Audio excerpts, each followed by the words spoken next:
Saya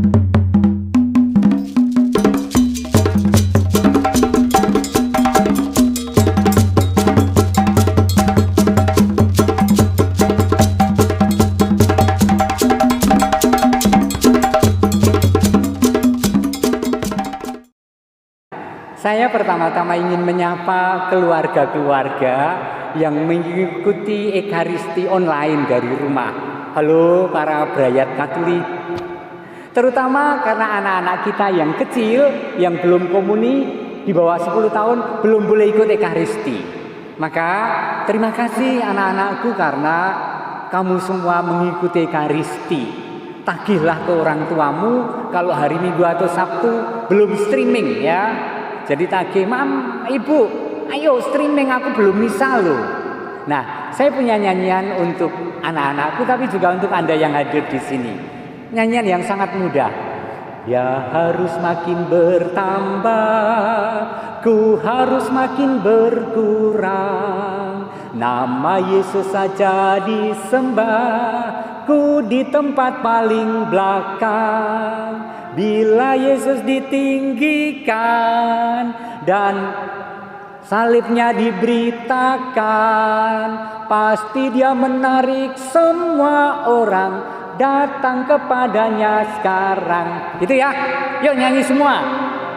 Semua bunyi jelek rapopo ning olahraga. Yuk.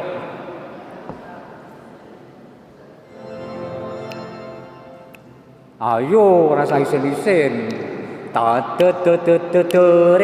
Yuk.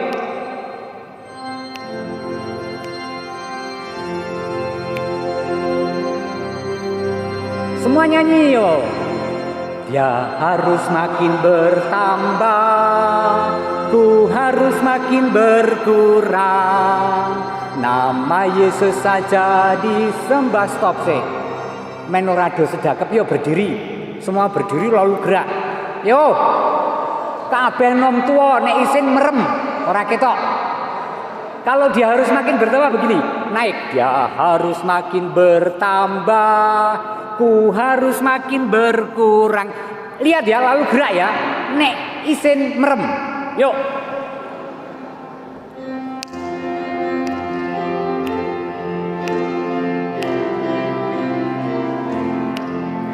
Ya harus makin bertambah, ku harus makin berkurang.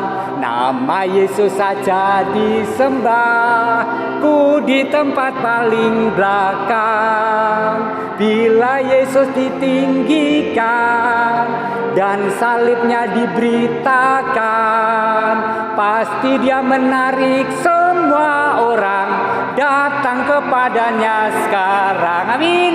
Puji Tuhan, tepuk tangan, haleluya. Silakan duduk. Ben gerak orang ngalamun ya. Kita Ekaristi, sukacita, dan hari ini memang Minggu Gaudete, Minggu bersorak-sorelah, bersukacitalah. Kenapa disebut Minggu Gaudete, Minggu ketiga? Karena sebentar lagi menjadi pasti bahwa kita akan berjumpa Sang Mesias yang menjamin keselamatan. Amin. Entah itu pas Natal, entah itu nanti kalau kita dijemput oleh Tuhan pada masa akhir hidup kita. Itulah makna Advent. Saudari-saudara, dua pribadi selalu diperkenalkan sebelum Natal, Minggu ketiga dan Minggu keempat. Siapa dua pribadi itu? Ada yang tahu? Satu pasti, yang hari ini saya sebut-sebut. Siapa? Yohanes Pembaptis. Yang kedua siapa? Minggu depan Maria. Yohanes Pembaptis dan Maria itu minggu ketiga dan keempat waktu masa Advent. Selalu gereja mengajak kita untuk merenungkan dua pribadi yang sentral untuk menyiapkan datangnya seorang Mesias. Amin. Ini katekese. Nah, saudari-saudara yang dicintai Tuhan, kalau kita mendengarkan dialog pada Injil hari ini, tidak usah ditutup-tutupi dan begitu nyata bahwa ketika mulai tampil di depan umum, sosok Yohanes itu fenomenal. Artinya fenomen menjadi menghebohkan karena istimewa. Itu fenomenal. Sampai begitu fenomenalnya kehadirannya, baik cara nyandangnya ya, dengan pakaian bulu unta, makanannya madu hutan dan belalang, tiba-tiba muncul di tengah masyarakat, entah dari mana, kayaknya dari gurun, dan ikut biara eseni, mungkin biara kontemplatif pada waktu itu, di gua-gua, di Qumran, keluar dan kemudian mewartakan pertobatan. Maka umat Yahudi yang sangat merindukan kapan Mesias datang, sampai hari ini umat Yahudi masih menantikan loh, kapan Mesias datang gitu kan, karena mereka kan tidak mengakui Tuhan Yesus sebagai Mesias. Sampai karena mereka merindukan Mesias datang, disebut loh, itu orang-orang besar dalam agama yang mengutus untuk bertanya. Orang Yahudi dari Yerusalem mengutus beberapa imam dan orang Levi mengutus untuk bertanya, siapakah engkau? Karena mereka menduga jangan-jangan ini Mesias yang kita rindukan bersama. Kok fenomenal, kok sakti gitu loh. Siapakah engkau? Ia mengaku dan tidak berdusta. Ini kuncinya renungan kita hari ini. Ia mengaku dan tidak berdusta. Katanya, aku bukan Mesias. Lalu mereka bertanya kepadanya, kalau begitu siapakah engkau? Elia? Dan ia menjawab, bukan. Engkaukah nabi yang akan datang? Dan ia menjawab, bukan. Lihat, Yohanes sosok yang sangat fenomenal, sangat dihormati, dianggap sangat suci, sampai ditanyakan, engkaukah nabi yang akan datang? Siapa engkau? Engkaukah Elia yang bangkit?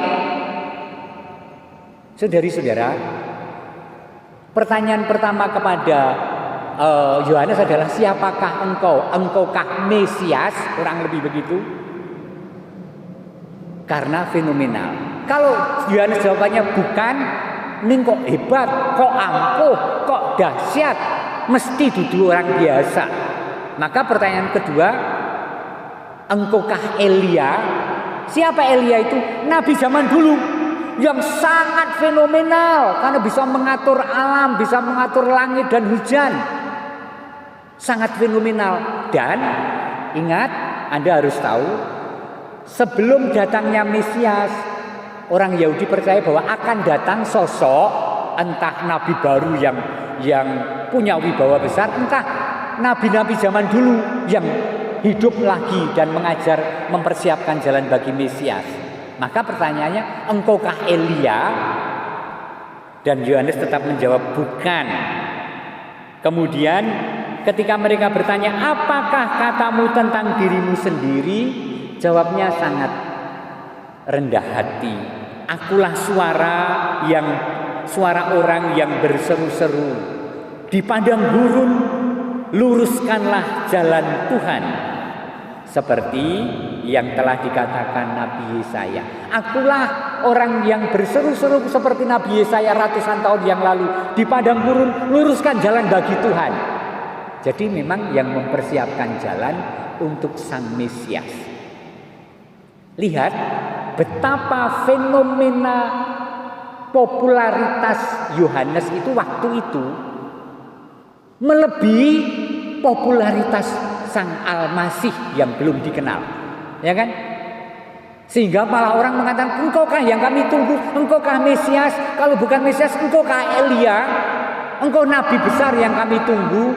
Dan Yohanes mengatakan, bukan, aku hanyalah suara orang berseru-seru di gurun, persiapkan jalan bagi Tuhan.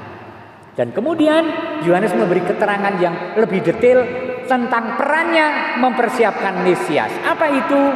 Dia mengatakan begini. Ketika mereka bertanya lagi, mengapakah engkau membaptis? Jadi kemudian ada beberapa orang Farisi, orang-orang ahli, orang-orang lulusan sekolah teologi, bertanya kepada sosok yang fenomenal itu. Pertanyaannya teologis. Mengapa engkau membaptis jikalau engkau bukan Mesias, bukan Elia, bukan nabi yang akan datang? Yohanes menjawab, katanya, aku membaptis dengan air, tetapi di tengah-tengahmu berdiri Dia yang tidak kamu kenal, Dia yang datang kemudian daripadaku, membuka tali kasutnya pun aku tidak layak. Yohanes berkata jujur, tidak berdusta. Aku bukan Mesias. Bukan, hebat dahsyat yo, hebat lo kamu. Sopo toh? Aku. Enggak. Ya, lihat. Kecenderungan manusiawi kita berlawanan dengan kecenderungan Yohanes Pembaptis utusan Tuhan. Nah, ini yang saya mengajak Anda untuk merefleksikan bersama. Bahkan walaupun dia sangat fenomenal dan masyhur, Yohanes membuat ungkapan yang paradoksal bahwa dia yang sangat diagung-agungkan oleh masyarakat itu adalah seseorang yang mempersiapkan jalan bagi seseorang lain, sosok lain yang sangat luar biasa besar dengan mengatakan membuka tali kasutnya pun aku tidak layak. Siapa yang berkewajiban membuka tali kasut adalah seorang budak, seorang batur. Batur budak itu bukan asisten rumah tangga, bukan. Ini adalah seseorang yang dibeli di pasar. Dan orang-orang itu yang berkewajiban untuk membuka terumpah, membuka tali kasut. Lu bagaimana kapan membukanya, Romo? Juragan, bos, kalau pulang dari mana-mana, masuk rumah langsung glosot selain senderan gitu kan, di kursi malas. Kakinya diulungke atau tetap di lantai, kemudian jongosnya, budaknya munduk-munduk membuka tali kasutnya. Dan Yohanes mengatakan terhadap Tuhan Yesus, membuka tali kasutnya pun aku tidak layak. Saudari-saudara, bersyukur bahwa kepastian akan keselamatan jelas dengan kehadiran Yohanes. Dan Yohanes itu yang pertama, bersyukur. Kemudian yang kedua, Yohanes menitipkan teladan semangat utama dalam kehidupan kita, yaitu rendah hati dan mengutamakan Tuhan dalam kehidupan. Maka lagu anak-anak, halo anak-anakku yang di rumah, lagunya masih dia harus makin bertambah gitu ya. Nanti kita nyanyikan lagi sekali lagi. Kan sekarang sudah tahu konteksnya. Nah, poin berikutnya, poin yang ketiga adalah ayo, ajakan ayo terus-menerus meningkatkan kualitas mutu hidup iman kita di tengah keluarga dan di tengah masyarakat, dalam hidup bertetangga, dalam aneka hal. Bahwa aku ki penderek dalem, aku ki Yohanes Pembaptis yang mempersiapkan jalan bagi Tuhan. Makanya aku berkualitas dan orang percaya padaku, mereka aku ajak untuk percaya pada Tuhan di balik hidupku. Percaya Tuhan yang aku sembah. Kenapa aku begini? Karena aku punya Tuhan. Panjenengan iku kok ramah toh? Puji Tuhan, Gusti Allah menika sae. Panjenengan itu kok entengan toh, Bu? Gusti Yesus telah menebus saya. Jenengan iku kok mesti angger jam 12 meneng wae njur sembahyang, kamangka liyane sedo nyambut gawe.